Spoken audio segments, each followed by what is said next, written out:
All right, folks, welcome back to Top Comics Pressing. This time what we're going to do here is have a send-off video. So I've finally gotten a stack of books that I want to do a 9/8 pre-screen on, and I think it's time to actually do that now that CGC has offered their elite members a discount. So I'm going to take them up on that and send in a stack of books here, which I normally, I haven't done for a while, so it's about time. I have several copies of these here. So this is a Usagi Yojimbo Ice and Snow Part 2.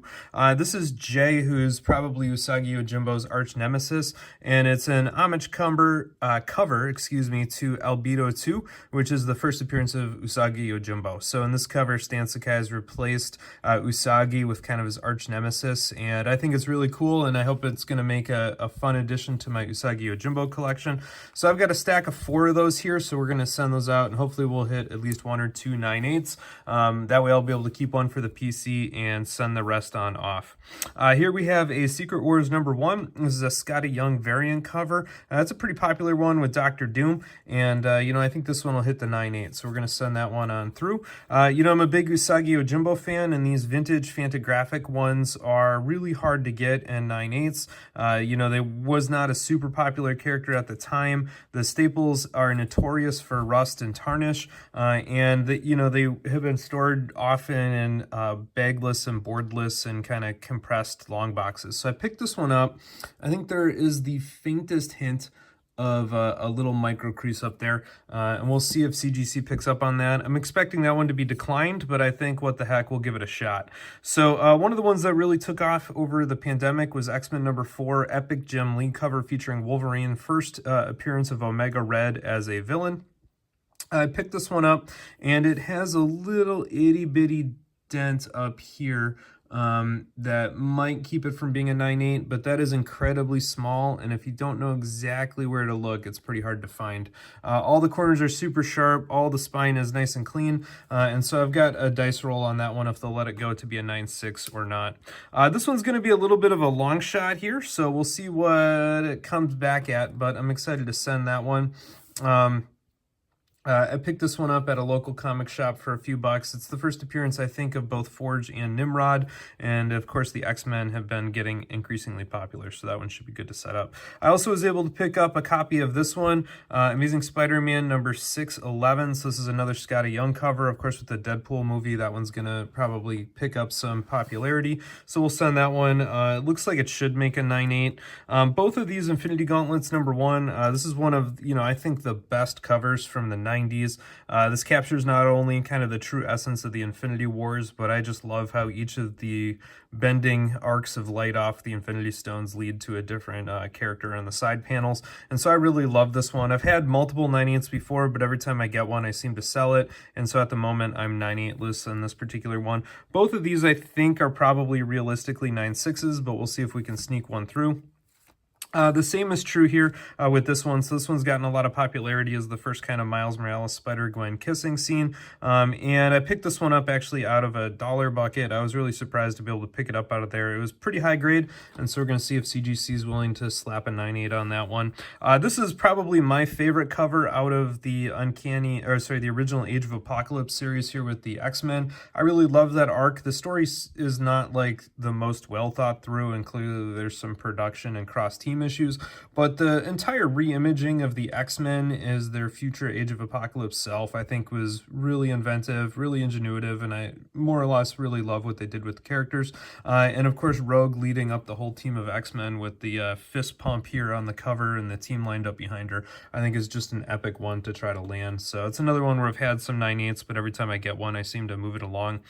This is another Usagi Yojimbo. This is one of the con exclusive ones, and so I'm going to send this one on in. It was purchased, fresh. I haven't even pressed it. It was, limited to 500 or whatever. I just got it because I was an Usagi Yojimbo junkie, and, I was happy to give the team some con bucks when I was there.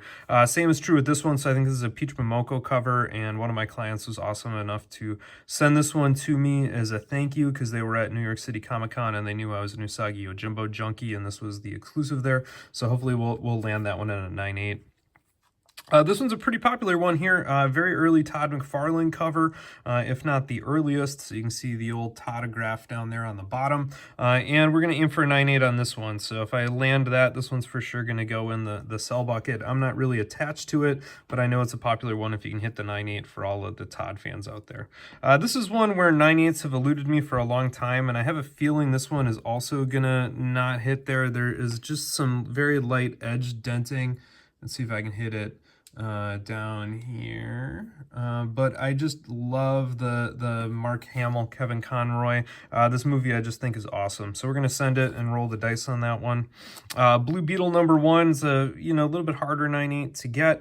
The series is a pretty good 24 issue run, so I've got a couple copies of that. This one I picked up and it looked really sharp. If it gets bounced, I will sell it with the other 23 issues. If it lands the 9.8, it'll be worth about the cost of the whole run. So that one we'll send away. Here's Usagi Yojimbo again repeating himself. So this is a wraparound cover for the 100th anniversary. The issue itself is actually kind of terrible. It's like a roast of Stan Sakai, and there's not really a whole lot to it.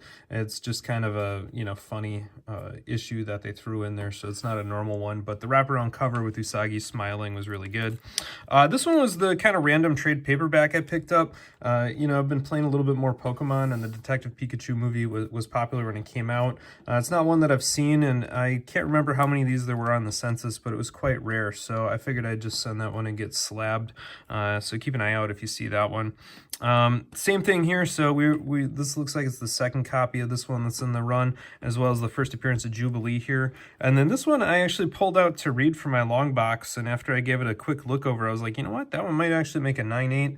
So there's nothing really special about that issue other than its 9.8 potential. And the same is true here. So this is the first Roxy Rocket for the Batman Adventures Annual #1. Batgirl Adventures #1 is one that I've been seeking for a while. This one I actually think has some color touch on the spine, and so we'll see if CGC picks up on that. I might take this one back out and drop it for a different copy or another book. So I actually have a Silver Surfer limited series #1 I might sub in instead. But anyway, so we're going to send these out. We'll see what their turnaround time is on the 98 pre-screens, and we'll come on back with the killer unboxing. All right, howdy folks. Welcome back to Top Comics Pressing. This hefty CGC order is in, so I think it's time for an unboxing. This was our 9.8 pre-screen, and I could tell from the bill that I'm going to guess 17 of them made the cut, and we'll have to see if it's the same 17 that I expected. And of course, I recorded whatever the expectations were when I mailed them all raw, so we'll see how right or wrong I was. I honestly think 17 was a pretty good hit rate for these, at least based on what I was expecting. So let's just start randomly in any old order. Astonishing X-Men #4 here. This one is, like I said, I think one of the best covers from the original Age of Apocalypse run, which was near and dear to my heart in the mid-90s. So this one's from 1995, so pretty much smack dab in the middle there. Let's start a pile up there, why not? Next one on up here is the Blue Beetle #1. So that one did hit. That was pretty awesome. I got this one for a heck of a deal then. I think I paid like $30 for the whole run, and this one was smack dab on the front of it. So that was a pretty good pickup. Let's grab one here from the middle. Usagi Yojimbo, Ice and Snow #2. This, of course, is Jay, his arch nemesis, and that one's probably going to go somewhere up overhead. Anyway, the Albedo 2 homage cover. So let's see if there's any more of these in here, because this one was, I think I sent 3 copies hoping one of them would hit, so that's a good early indicator. Next up is first Todd McFarlane published cover, second full Todd McFarlane story, Infinity Inc. #14 from 1985. Very nice 9.8 to pick up, so I'm happy and stoked with that one.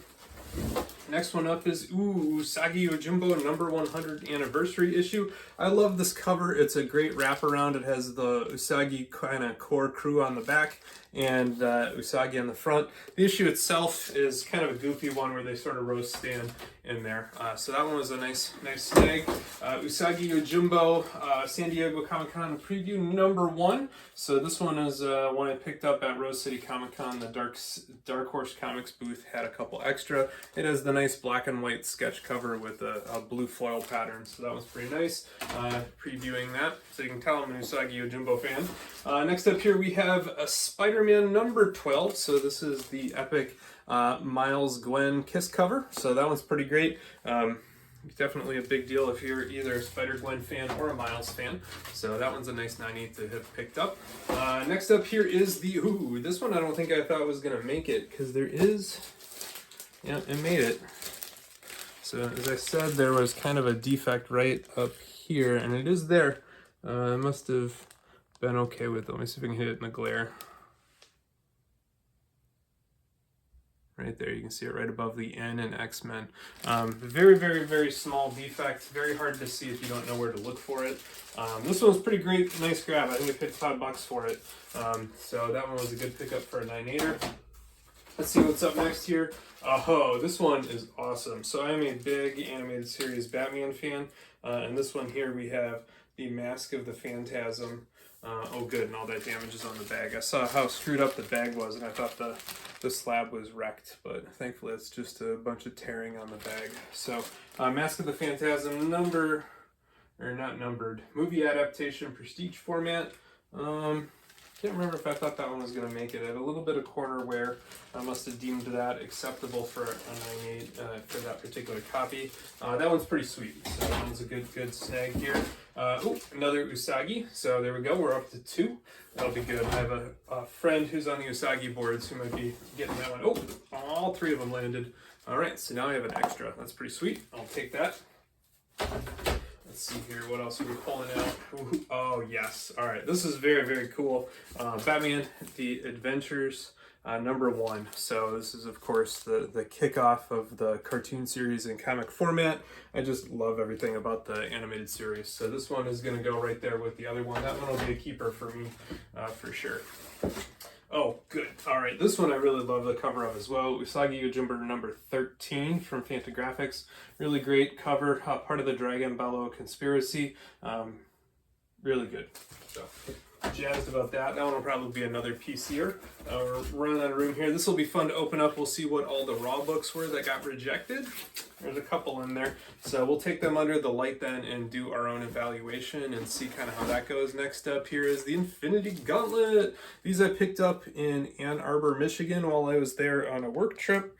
And I thought they had a little bit of edge wear on the top and the bottom, but they must have been acceptable. You know, they give you a little bit of a binary tear there, so it always cracks me up. You can tell people are coming over to comics from trading cards when they get really upset that there's a little bit of white on the corner. So like in trading cards, that is an immediate downgrade for PSA. But for comic books, because they're not a single sheet of cardboard like a trading card, single sheet of cardboard, all you have to do is cut that thing smoothly. But for comic books, you have to roll them over and then cut them, so you get the nice smooth edge, and it's that cutting is called the binary tear, and it's very common to have a little snag on the top and the bottom. It's almost impossible to prevent, and it certainly was not something anybody cared about in the 90s mass printing era. So they all have that. You can see that right here too. So again, before you go off on CGC for having things like those minor corner defects, learn something about the industry and the challenges and difficulties of producing a comic book versus, a trading card in 2024.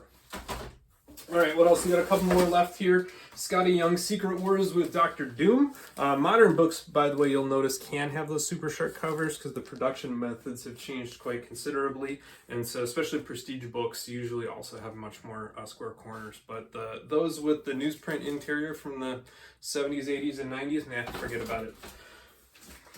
All right, we're running out. Oh, this is a fun one. Detective Pikachu, the movie, not numbered, official movie adaptation. I could not find this one on the CGC census, so this might be the world's only CGC graded 9.8 copy, which is pretty cool.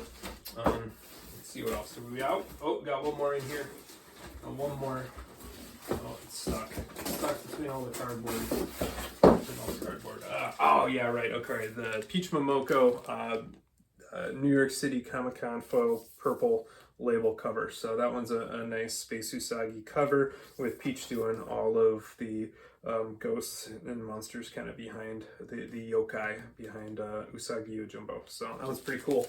All right, let me just double check and make sure that does it. We can count them all here as I put them back into their case. See how close I did on the math. 1, 2, 3, 4, 5, 6, 7, 8, 9. It's actually a better hit rate than I thought. 10, 11, 12, 13, 14, 15, 16, 17, and 18. So my math wasn't too far off. I thought there were 17 coming, and they must have given me a discount on the reject rate then. So typically, you know, you could apply whatever your order size was, you know. So in this case, there's 25 comics. So 25 equals X plus Y, where X is those that made it and Y is those that rejected. Then you can take your total bill, which equals the rate per comic for X plus the reject rate times Y, and you just do some algebra. So I must have been a little bit off, but I think it's because I assumed that I was paying $9 a reject rate, and I wonder if they discount that, because now they've re-implemented their discount, so I renewed my membership so I could get the discount that I didn't get last year. Anyway, I'll double check that later. Probably all right. Certainly it's error in my favor if not. All right, so let's see what the rejects were, and we'll take these under the light then and see if we can identify it. Of course, in the send-off video, I knew a good number of them weren't going to make it, and we'll see if any of these are worth resending. So what do we got here? We have Uncanny X-Men 244. Uncanny X-Men 184. I must really not have liked my X-Men books. Batman 337. Scotty Young Deadpool, Spider-Man crossover 611. X-Men 184. Gargoyles #1. Yeah, I knew that one was a stretch. And then this one, Batman Annual #1. So we'll have to check these out under the bright light, and we'll see how we do on that here in a second. All right, here these are. One thing I will say is all of these came completely untaped from CGC, and so I would have preferred, you can see that they usually slice through the tape with what I'm assuming is one of those really, really fine rollers that have no depth so that they don't cut into your comic book and that they don't risk tagging one of the comics with tape. But I would appreciate it if they did tape them a little bit on the extra. All right, so let's see here. This one might just need a press. There's some light surface wear. Maybe it's the divot here. Although I would have thought I would have caught that and pressed it or ironed it right there. So that might just be a hard miss on my part. I think I thought I saw something else. This one might be a redo. Maybe I was rushing getting these out. Yeah, I think I just missed the clear pebbling right here. So there's a little bit of a line right there too. So something was pushed up against this, and it might just be on me to give it a press and a resend, and we'll see how that one goes. All right, the gargoyles here I knew had problems. It had a big spine tick on the back, if I remember right. Yeah, right here. I think so, there's a little bit of a crunch right there. I think that carried over to the front. Yeah, right here. I was hoping that the embossing on this would hide it, but there's definitely a second tick or two. So this book's probably really a 9.6. I'd like to see if it's worth sending again. I probably will just put it on top loader and hang out with it that way. All right, these I do not recall. I remember one of them was for sure a stretch. We'll see what they look like here under the bright lights. So we got nothing up top. That looks okay. And there's a tick there. You can always see it on the side if you flip them on over, so you can clearly see it right by my thumb. And that's staple. There is a little tick above the staple, and there's some ticks down there. So yeah, that's probably fairly rejected. That's one too many ticks. Oh yeah, especially it's bigger and more obvious on the back, which is sometimes the case. So yeah, there you go. It's probably a fair decline. Sometimes I like throwing the fair declines in there and just seeing if any of them squeeze through, like that X-Men 4 I'm surprised with. This one does have a tick here. I think if that was it on the white, you'd be able to get it through. Let's see if there's anything else on the back here. Color rub. Zero is notorious for color rub. Looks good from there. There's a little bit of some damage right there. You can see that. So I might send this one again. Oh, no, it's probably actually this over here. I wonder if that's, you can kind of see that. This one might need some more work for a round 2 attempt. I don't see anything too bad on it. It's crazy how detailed you have to be. Oh, there's a finger bend right here too, it looks like. This one did get pressed. But the modern covers sometimes hold on to those finger bends a lot harsher than they should. So that one might also need to be redone and try attempt number 2. It always impresses me when I get these back that I indeed do find some stuff that's wrong. This to me looks like production defect. There's just a little bit of a distortion to the gloss right on the edge that's usually production. Yeah, there might be this world's smallest crease over there, but I don't think that that's why this one is knocked down. There's a couple of ticks. It's actually probably this. It looks like this is scuffed right there.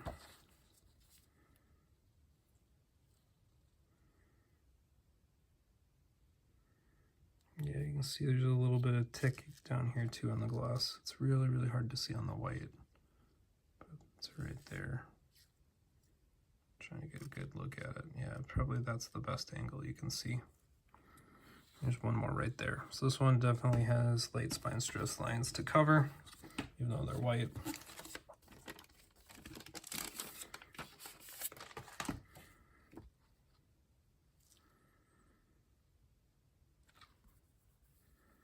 This one has a tick right there, but that usually wouldn't hold it up all by itself. Corners look good. Corners look good. Oh, it's way more obvious on the back there. So that would make your second tick. Usually you can have one tick at 9/8, but if they're 2 and they're very clear, like that one's pretty pronounced and obvious. So that one's definitely a true 9/6er.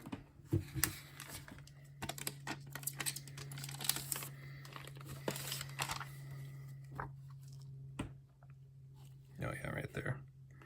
That was just me being lazy. See what I can get away with. Back looks super sharp though. I think I bought this one at VF, so yeah, there's a little bit of wear right up there.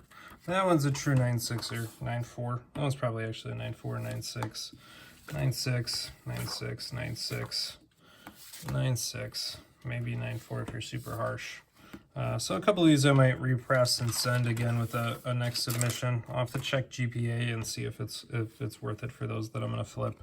So ones like this one, clearly I was asleep at the wheel when I was packing that one up, so that's pretty bad, and that's on me. So whoops, but you know, it is what it is, and as long as when I get them back I can see why it's not a 9/8, that means CGC did their job. So I think on this order, you know, all in all, I'm gonna call it a big win. A nice big stack of slabs came back, all with the, you know, desired 9/8. I think most of these were fairly rejected, so it's kind of how it goes. Hopefully that'll give you a little bit better idea of what you're looking for when you're looking at your own books, to make sure you're sending the best of the best for those 9/8 pre-screens. So hopefully you enjoyed this one. Please go ahead and give a thumbs up. Click that subscribe button down below. You know, really clicking the subscribe is the best way to support the channel. Make sure you share the channel with your friends. Drop a comment down below. Check out some of the other before and after pictures from Comic Book Pressing, both on Facebook and Instagram. And most importantly, keep on collecting what you like, which if you got a good flavor of my tastes today, it's a bunch of the Usagi Yojimbo. So I'm pretty excited about that. Take care, everybody.